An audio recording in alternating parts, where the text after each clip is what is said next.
So a few weeks ago, my husband and I were having dinner via Zoom with a friend of ours who lives in Colorado. We hadn't seen her since the holidays, and we were catching up over the last 6 months.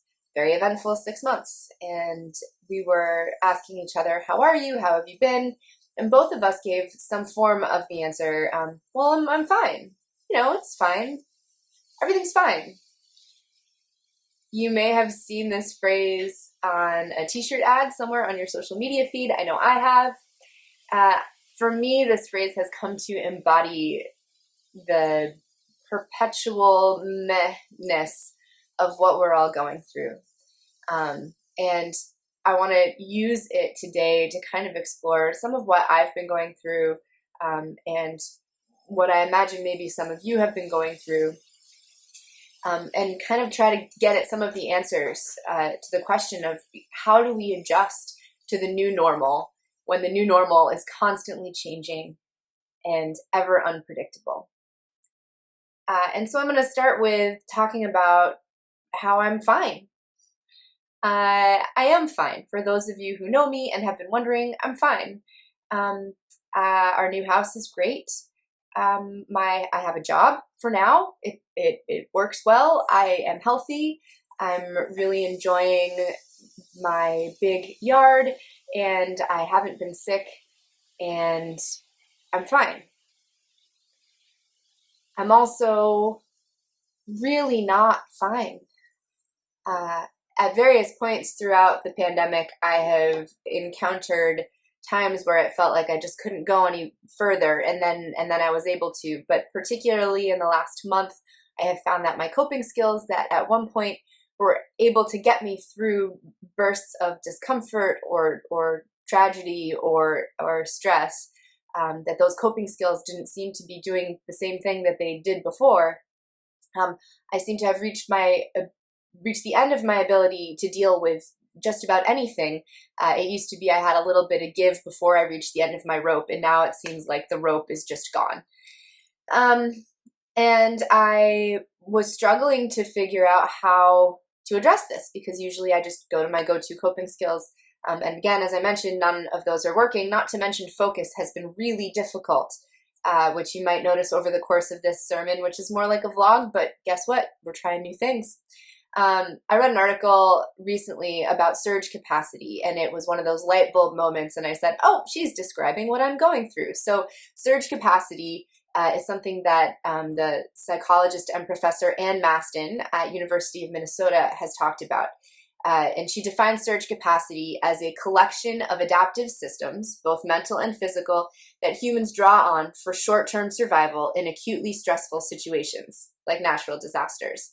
So basically, usually when things go wrong, when there's a natural disaster of some sort, we've got this surge capacity. We can handle it because there's an end to it. The problem is that things like pandemics stretch out indefinitely.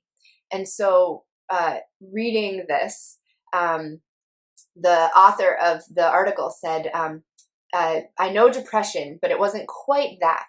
It was an anxiety-tainted depression mixed with ennui that I can't kick, along with a complete inability to concentrate. So, anxiety, depression, boredom, and lack of focus. From the people I've talked to, I'm not alone in feeling this, and from the responses to this article, I think a lot of us are not fine. We have reached the end of our surge capacity, and there's no end in sight. And in addition to this, I also feel guilty for feeling bad even though I am fine. I have a job. My kids are healthy. My family's healthy. I live in a town that's relatively safe and well off, and I have green trees outside my window, and I've got it really good, right? So how can I be feeling so bad when other people have it way worse? So I am not fine. And I am fine because I am adding new coping skills. I am using my old coping skills even though they don't work quite the same way, and I'm tapping into things that I haven't tapped into for a while. I have, at the urging of my new therapist, started playing music once again, Those of you who know me know that music has often been a way for me to digest what's going on around me. I haven't written anything yet, but I have started playing again, which has given me some relief. And I get outside every day, and I continue to exercise as much as I can and move my body, even though I can't feel it in the moment. I know that it's helping keep me level for, I don't know, maybe a couple minutes. But I'm learning new skills. I'm learning how to preach in a different way, which is more riffing, and I hope this is working for you. I'm changing my writing process. I'm learning and I'm growing, and I am, in fact, fine. Moving from what's going on with me and maybe with you, I want to look at next how we're fine. We as a family, we as a social group, my family's fine. Husband's good. Kids, you saw them earlier. They're doing well. Everybody's healthy, relatively happy. We're all kind of sick of each other, but we're fine. I talk to my friends on social media and on video chats. My high-risk relatives are not ill. Nobody in my family has gotten sick. We're fine. We're fine. But we're not. There is this new layer to the social contract that none of us know how to navigate at this point. And it is in part, it's about when we run into each other, maybe outside going for a walk. There is I've lost the thread, and this is what happens when it's not live. So we're just gonna splice these together and keep moving on. I lost track of the thread, and that's what happens when you have a hard time focusing. We are not fine. We as humans are social creatures, and the ways that we socialize usually are no longer available to us. And so in our relationships, we have new boundaries to negotiate and navigate. We have there's a new layer to the social contract that we now need to interpret and understand and take into consideration.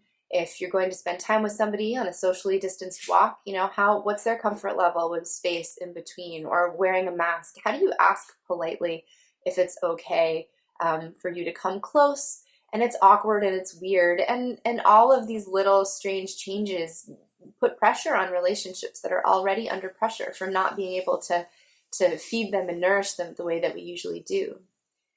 And speaking of that, there's the whole issue of judgment when it comes to what we choose to do for our families and for our bodies and for our health. For example, the school issue. I am not going to tell you what I'm doing regarding the school issue, in part because I don't want to derail where I'm going, and it's very easy to get derailed these days, but also because I'm afraid that you might judge me. I'm afraid that you might say that I'm making the wrong choice and that you might think differently of me, even though you're not in my shoes and you don't know why I'm making the choice that I'm making. These barriers, these new blocks, these new stumbling blocks in our relationships make it very hard to say in total honesty that we are fine. It is so hard to deal with these new pressures on top of the old ones, just the regular difficulties of being in relationship. And so we are not fine entirely. And yet we are learning new ways to be with one another. This is a great example of it right here. You and I and everybody else who's here, embodied in our own places, in our own times, we're learning new ways to be together. I know that spending time with my kids has forced me to grow as a parent. I remember back before coronavirus, and we would have snow days, and we had, I think, 3 of them before school shut down entirely in March. And we were complaining about, it's so hard to have the kids home for a whole day. Man, but I wouldn't give for like 1 day out of every 2 weeks at this point, both for them and for me, right? So I'm learning that I am capable of more than I thought in relationship with my kids. As far as friendships go, I have reconnected with old friends. The ubiquity, is that a word? Of video chat and the ability to say, hey, do you want to do a call? Let's chat on video. That means that I've been able to renew old friendships that maybe had suffered because it was always, we're never in the same place, we can't do it. But here we are, chatting on video, like it's Star Trek or something.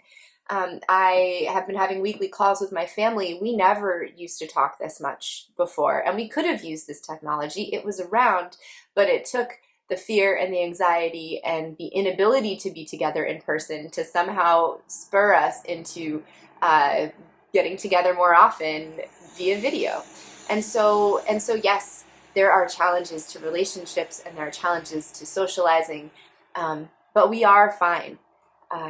And we continue to learn and to grow as people in relationship, as social circles, and as communities like this one that we're in right now.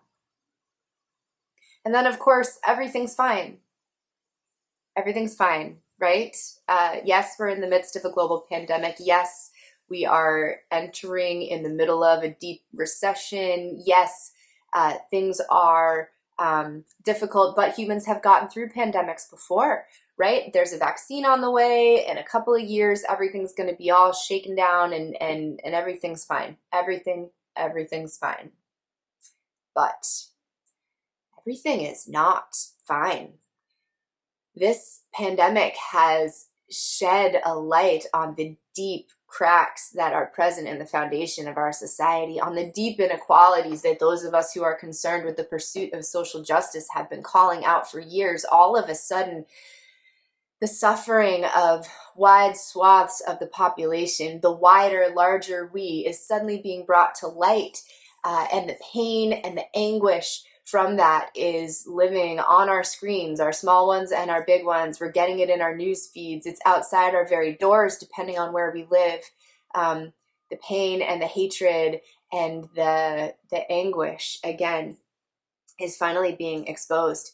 The protests, which are inspiring, but also scary. The violence that has accompanied those protests. The conflict between the people and the state.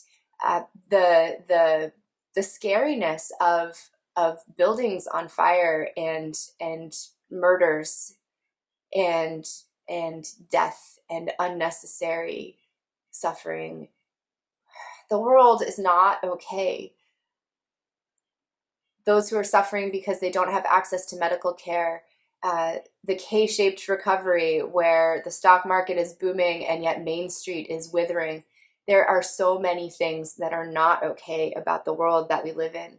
There's been an increase in mental health problems, increase in reports of thoughts of suicide. There's been an increase in domestic violence with the lockdowns all around the world. Things are not okay. Everything is not fine. It is a scary, unpleasant, uncomfortable time to be alive. Everything is not fine. And everything is fine. Light is the best disinfectant. And maybe this is the time. Maybe now is the moment, with the light being shined onto these cracks, these inequalities, these injustices. Maybe now the voices that have been screaming silently into the void are being amplified. And maybe now is the moment when we, as people who believe in justice, who believe in the pursuit of a better world, who believe in equality and the power of democracy, that those of us who believe in creating a better world with our actions, with our words, with our power, with our energy, maybe now is the time that we can finally make a change. When it has reached that tipping point where enough people have seen it, where enough people believe it, where we're not screaming silently anymore, we're screaming loud, and our voices are being heard. Maybe now is the time that the shift can happen. That's incredibly hopeful. Out of chaos and out of pain and anguish comes creativity and ingenuity. These are the times when new businesses, when new technologies, when new art comes to bear. The music that's going to be made after this is I'm so excited to hear it all. I've already heard some of it, and I think that the writing and the artwork and the music that comes when people are placed under pressure is going to be so beautiful and so representative of the resilience of the human spirit. And we're seeing this all the time, and you can find it. It's hard sometimes to seek that out instead of the really scary and depressing stuff. But I urge you to look for some of the good things that are starting to come out of this, because they are real. And it is true that everything is fine, and that humans are resilient, and we are strong, and we are coming out of this together. We're coming out of it stronger, more united, more committed to making this world the world that we know it can be. A world where equality and justice rule the day, and the rotten cracks that have been exposed are patched and strengthened and eliminated from the foundations of our society.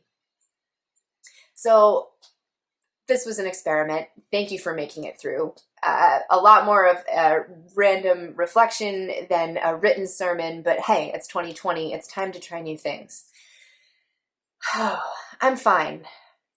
We're fine. Everything is fine. We are all traveling through this storm. We're in different boats. What my journey looks like isn't what your journey looks like. The pain that you're experiencing is not the pain that I'm experiencing. And yet here we are. We are all in this together.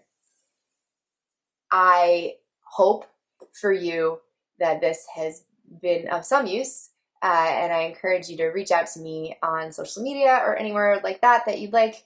And I hope, beyond hope, that you and your family are well, that you are happy, that you are safe, and that you are peaceful. Thank you for the opportunity and for allowing me into your life for this brief time. And I am so grateful for the chance to be with you today.